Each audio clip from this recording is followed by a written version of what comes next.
Olá, seja bem-vindo. No presente vídeo vamos dar sequência às nossas aulas de resolução de casos práticos e, como referi no nosso primeiro vídeo, em primeira instância abordamos sobre a resolução de casos práticos em Quid Iuris e, por consequência disso, hoje, antes mesmo de começarmos a abordar sobre casos práticos de forma específica, ou seja, antes de abordar sobre direito penal, direito processual penal, direito civil, teoria geral do direito civil, direito das obrigações, direitos reais, nós vamos então entender a segunda tipologia de resolução de casos práticos, que na verdade são os casos práticos com questões ou com perguntas. Desta feita, convido a assistir o vídeo até ao fim para que possa perceber quais são os modos de resolução desse tipo de caso prático. E se for novo no canal, convido-lhe a inscrever-se, a deixar o seu gosto, comentário, sugestão ou crítica. Não deixa de inscrever-se para que o YouTube lhe possa notificar sempre que subimos vídeos novos. E compartilhe, caso queira, o máximo que puder para que mais pessoas possam efetivamente ter acesso aos nossos conteúdos. Se ainda não sabe, eu sou o Jorge Reis e este é o Jusbie.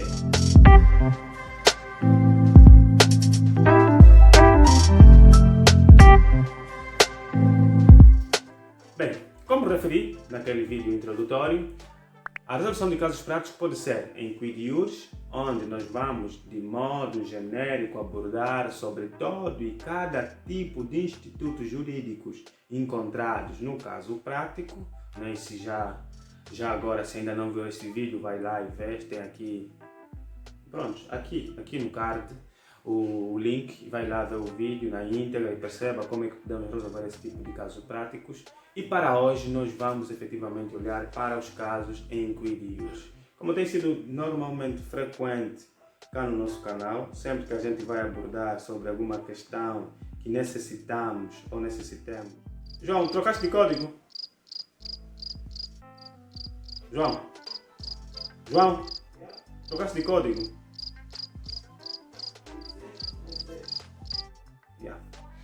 Como tem sido normal ou habitual, sempre que nós vamos abordar sobre alguma matéria no que diz respeito à resolução de casos práticos ou que nos permita ou nos obriga a fazer leituras, contamos sempre aqui com o telefone do nosso parceiro João Pitra e, por consequência disso, hoje não fugimos a essa regra e temos aqui o telefone.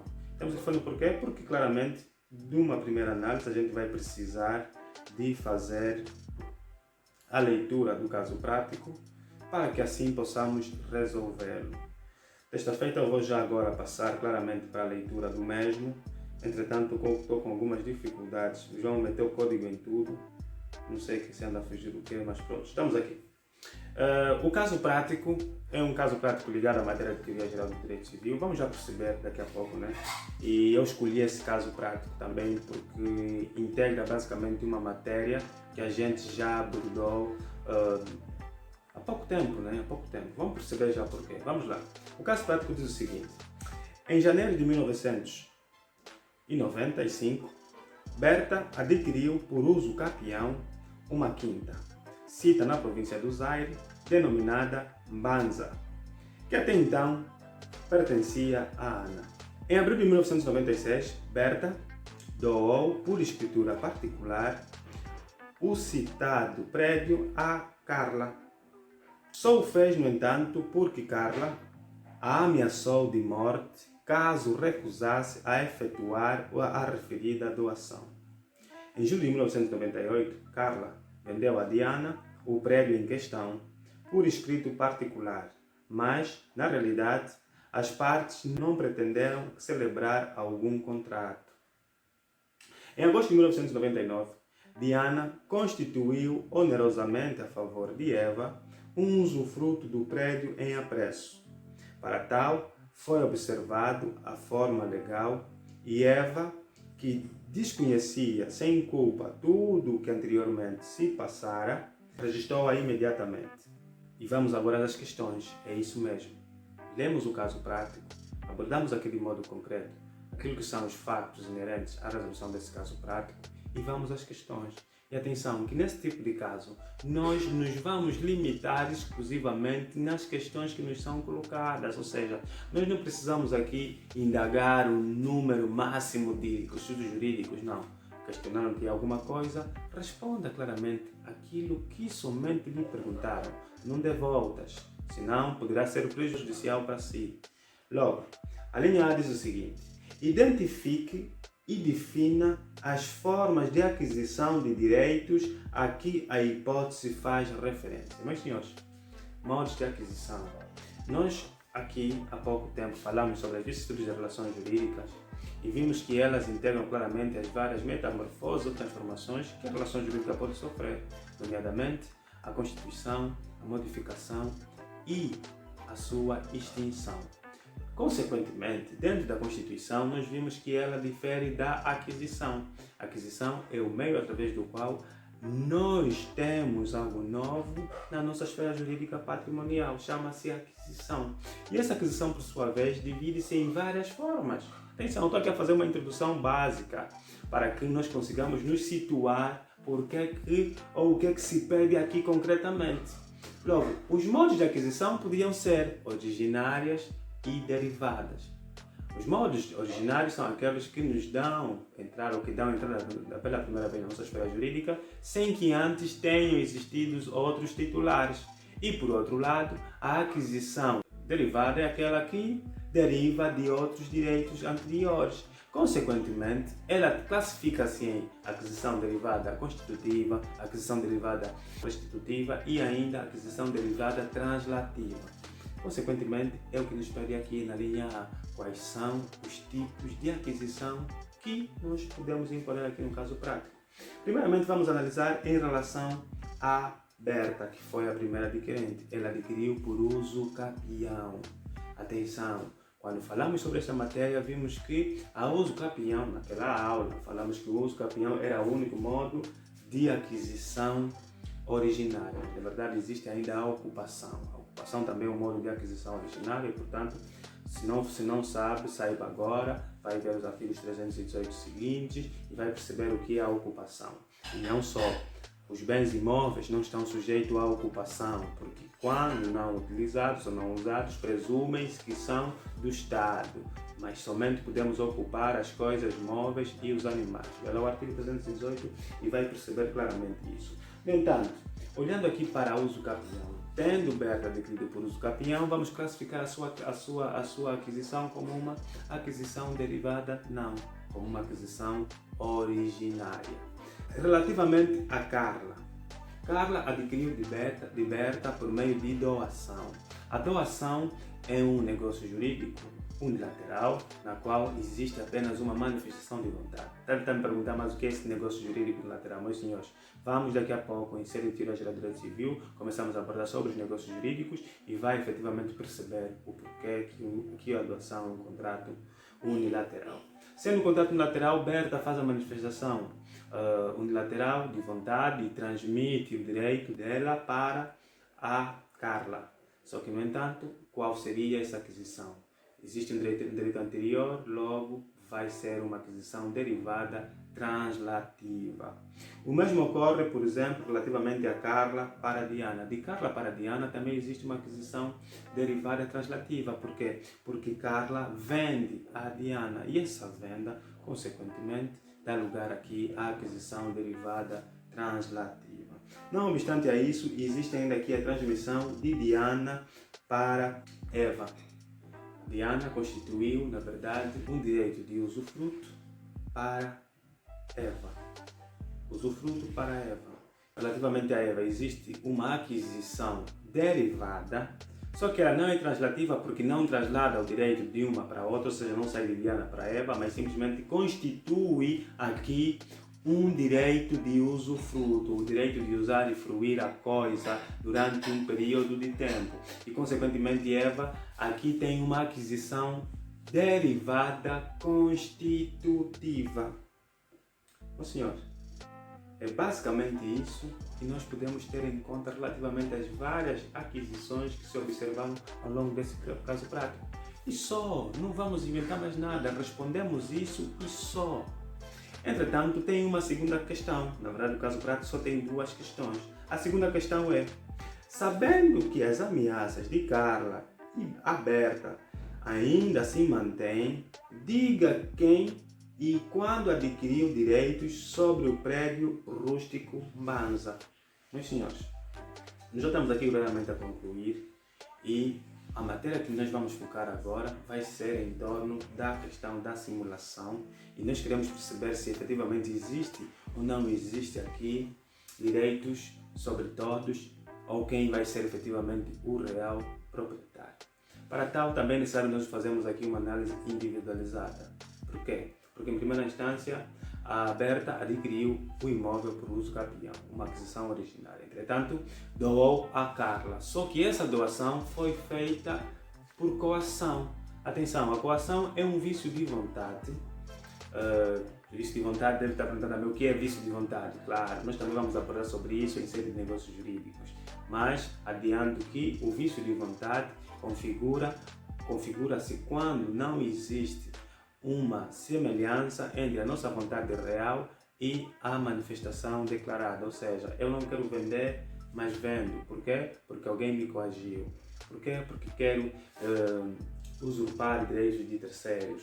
Por quê? Porque imagina que existe um erro, eu não queria comprar isso, mas acabei comprando outra coisa, existe um erro sobre o objeto. Portanto, são situações que inerem essencialmente sobre os vícios de vontade. Nós vamos abordar acerca disso quando falarmos também sobre o negócio jurídico, mas eu já vou aqui adiantando em função disso. Logo, aqui existe efetivamente uma coação. Por quê? Porque a Carla ameaçou matá-la. Existe aqui simplesmente uma coação relativa. E percebam que a coação relativa é efetivamente a coação moral e a coação absoluta é a coação física. Logo, o artigo 255 do Código Civil vai estabelecer a questão nos seguintes termos. Vamos lá, 255. Estabelece coação moral. Diz-se feita sob coação moral a declaração negocial determinada pelo receio de um mal de que o declarante foi ilicitamente ameaçado com o fim de obter dele a declaração. E claramente isso que aconteceu em relação à Berta. Logo, vamos ao artigo 256 que fala sobre os efeitos da coação. A declaração negocial extorquida por coação é anulável, ainda que esta provenha de terceiro. Neste caso, porém, é necessário que seja grave e o mal justificado o receio da sua consumação. Meus senhores, é basicamente isso que nós podemos analisar aqui relativamente à coação. Os efeitos jurídicos da anulação, ou seja, da simulação, é a anulabilidade, logo o negócio é anulável e essa anulação tem um prazo específico para ser arguida, diferente da nulidade que não tem um prazo, pode ser arguida a todo o tempo. Logo, a partir do momento que existe o conhecimento dessa coação, teria um prazo de 1 ano para poder arguir essa nulidade. Entretanto, nós vimos aqui que Carla continua até o momento a coagir a senhora Berta. Logo, a coação não cessou até o momento. Não cessando, todos os outros atos que foram feitos, todas as outras remissões que foram feitas, também devem ser consideradas nulas. Ou seja, a transmissão feita de Carla para Diana é efetivamente nula. E não só, para além disso, ela foi despida ou despida daquilo que é a legitimidade ou a forma exigida por lei. Para os contratos relativos a bens imóveis de compra e venda, nos termos do artigo 875, deve-se obedecer à forma de escritura pública e ela que fez a venda por escrito particular. Consequentemente, esse negócio é nulo. Sendo nulo, a Diana nada adquiriu. Não obstante a isso, Diana, por sua vez, posteriormente fez o que? Constituiu aqui um direito de usufruto em relação a Eva. Bem, a questão que se coloca aqui é, independentemente dessa aquisição derivada, constitutiva por parte de Eva, o que acontece é que, seja quem for o indivíduo que ficar com o direito de propriedade, terá sobre ele já onerado o bem. Por quê? Porque aqui Eva é uma terceira de boa fé. Ela desconhece praticamente todos os vícios que essa venda sofreu. E, consequentemente, desconhecendo disso tudo, vai ser declarada direito ou terceira de boa-fé. Logo, o indivíduo que ficar com o bem terá o bem onerado. Onerado por quê? Porque sobre ele vai continuar ou vai manter Eva como direito de uso e fruição, ou seja, vai continuar a usar e fruir, independentemente se o bem ficar com Carla, independentemente se o bem ficar com Berta ou com Diana. Nesse contexto, e em função daquilo que a gente analisou aqui, existindo até o momento a coação a ser exercida por parte de Carla em relação à Berta e também pelo facto de Diana não ter claramente adquirido nada porque o seu contrato celebrado com Carla é efetivamente nulo nos termos do artigo 875, consequentemente o bem deverá ser transferido ou deverá permanecer na esfera jurídica patrimonial de quem?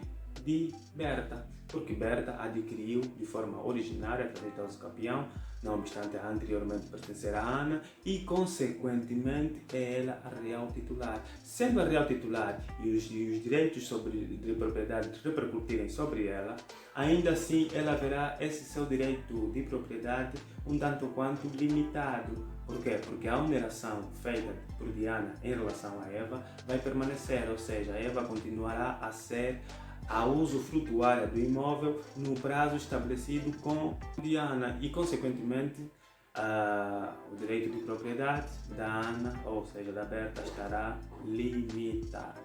Mas, senhores, é basicamente isso que nós podemos analisar em relação à resolução de casos práticos com questões ou perguntas. Nós aqui nos baseamos especificamente naquilo que nos perguntaram. Não fomos buscar mais elementos, não inventamos mais coisas, focamos-nos essencialmente no que o professor perguntou. Portanto, sei que alguns tinham dúvidas relativamente a isso, espero eu ter sido claro e coerente nessa abordagem. Se ainda assim suscitarem dúvidas, meus senhores, não esqueçam, eu estou aqui disponível. Não para resolver os casos práticos por vocês, eu quero, na verdade, ajudá-los a entenderem como resolver os casos práticos, porque eu não estou aqui para resolver nada para ninguém, nem para dar papinha feita para ninguém. Se o senhor tiver uma dúvida, envie-me o seu caso prático já resolvido, eu vou fazer as devidas alterações. Não quero que me envie um caso prático para que eu resolva. Não, esqueçam isso, meus senhores.